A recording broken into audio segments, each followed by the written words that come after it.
Well, today I'm out in the garden and it's the end of May and the temperatures are starting to rise here in South Louisiana. Once the temperatures rise above about 90 degrees, I like to be able to have the shade cloth installed.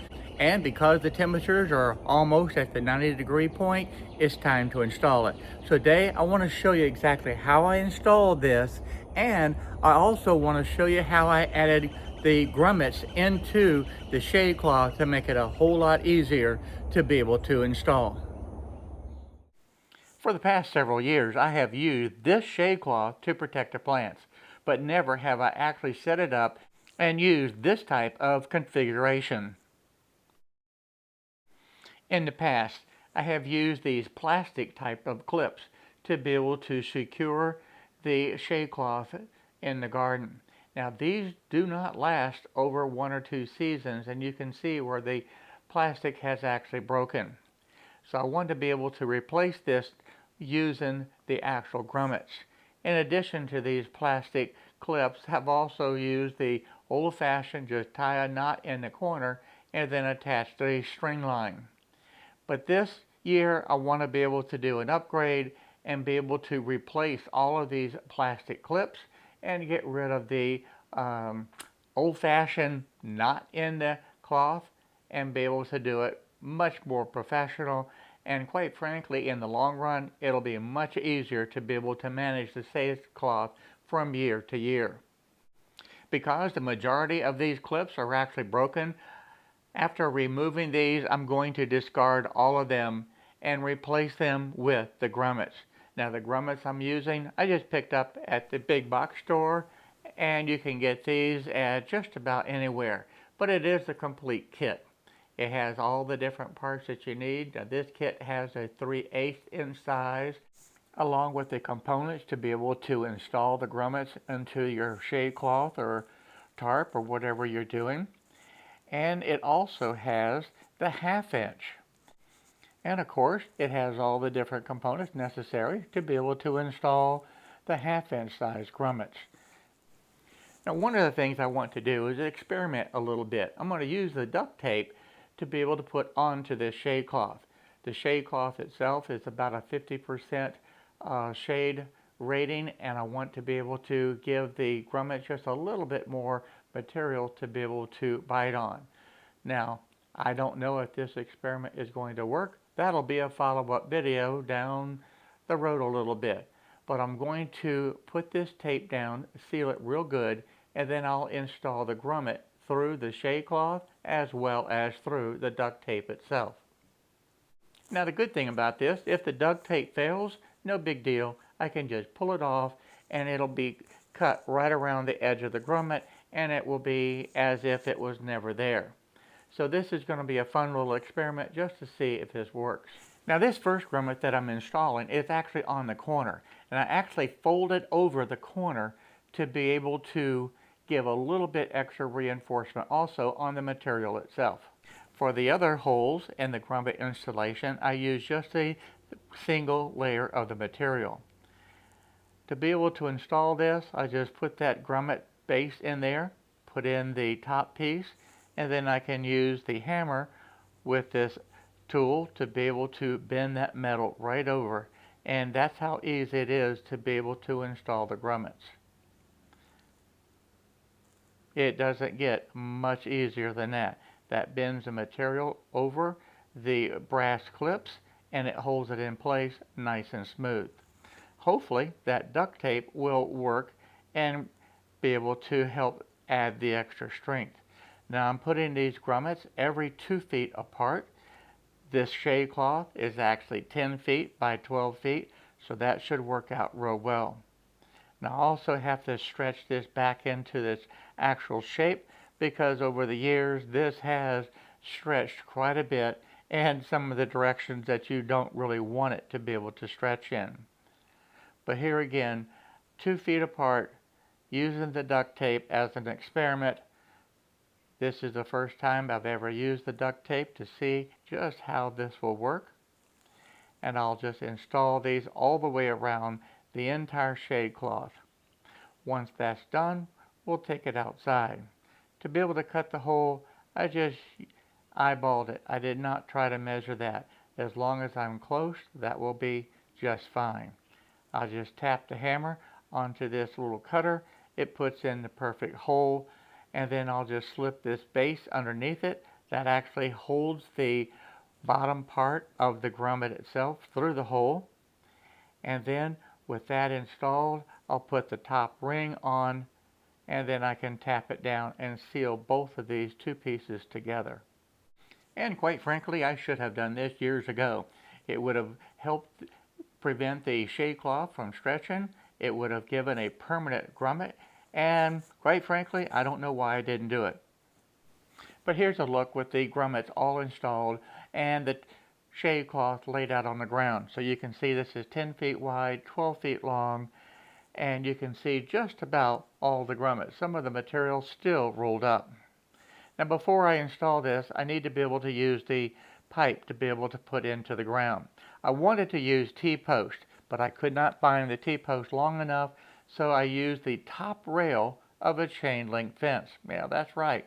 The top rail was 1 3/8 inch in diameter, and that is going to work real well, and it helps to keep the cost down. I'm going to come down from the top edge 1.5 inches and drill a pilot hole to be able to put in the bolts. So the pilot hole is done first, and then I'll follow up with the larger hole, which is a 5/16 inch hole to be able to secure the eye bolt. Now this is the eye bolt that I'm using. It's a galvanized 5/16 18-inch thread, and it's 4 inches long. To install these posts, well, I had to use an alternative method. I went out to the shed to grab my pole driver, and it wasn't there. So I created an alternative, a sledgehammer with a block of wood, and I could still drive these posts into the ground about 18 inches. And that will be plenty deep enough to be able to hold everything in place. So this is a simple adapt and overcome and create a new solution. But here's the pole installed, and that's with the bolts in place. I'll stretch the wire from that pole up to the top, back over to this pole, and of course I'll be going from one pole to the other with the wire. And of course I'm going to do that on both sides. So I'll go from this post over the top and down to this other post on the other side. Now this is where it would really help having a second person to be able to put this shade cloth in position. But guess what? I still work by myself, and I did not have the opportunity to get somebody else to help. So I've got to manage to do it by myself. So the first thing, I laid the shade cloth on the ground, basically folded, so I could just pick it up and throw it over this top rail. And of course I need the ladder to be able to do that, and I really don't like getting on ladders that much anymore, but short few steps, not too bad. And that's what I'm doing. It's using this step ladder to be able to get up to the top where I can reach over. Now this pole across the top is not that high. It's only 8 feet off the ground. The posts that I just installed are basically 6 feet. Now this is the hardest part of the entire installation, being able to get this shade cloth up and over this post without it dropping on the ground and crushing all the vegetables below. Because I do have all the tomatoes, bell peppers, onions, and of course a few marigolds scattered around, and I don't want this shade cloth to fall on the ground and crush those, because that would not be a good day at all. So this takes just a little bit of time to be able to spread this out across this top ridge pole. So for all those that are wondering, yes, I was successful. I got this stretched over there and protected the vegetables. So no harm was done to any plants in the filming of this segment. The clips that I'm using are these little spring-loaded links that you can just easily attach. I'm going to slip it through the grommet itself and then attach it to the wire. And I'm going to do this all the way around the entire perimeter of the shade cloth. Now at the corners I'll do it just a little bit different. I'll still take the ring, slip it into the grommet like this, and then I'll attach it to the actual eye bolt. The eye bolt is going to be the point where it's not going to allow it to slip. I don't want the shade cloth sliding up and down the wire. This attachment point at the corners, make sure that that does not happen. So in the end, here you can see all the different clips, how it's attached at the corner, and how I did the ridge with the wire clipped all the way around. So this is going to keep everything nice and stable. Now this is still a little bit wider than the actual space that I have, so I allow that wire to be able to go through the shade cloth on the other end and to be able to attach it down to the ground. So this was a very simple, effective, easy way to be able to do it. No garden video would be complete without showing you the actual plants in the garden. Now these tomatoes are actually from a tomato that we bought in the grocery store. We use a lot of the grape tomatoes for our salads. I planted one and this is the result. I didn't expect much. I had put one tomato, cut up, spread out the seeds, put it into the garden, and I actually got 5 plants, which was pretty amazing. It's going to be interesting to see if we actually get the fruit. Time will tell. But so far it's looking really good. These tomatoes are beginning to put on the buds, so I think I'll have some flowers and some tomatoes real soon. So this has been a real fun experiment, just taking the tomatoes from the grocery store and throwing them out into the garden. And I've done the same thing with the green onions. We bought a $1.49 pack of green onions one time from the grocery store, and now I have more green onions that I know what to do with.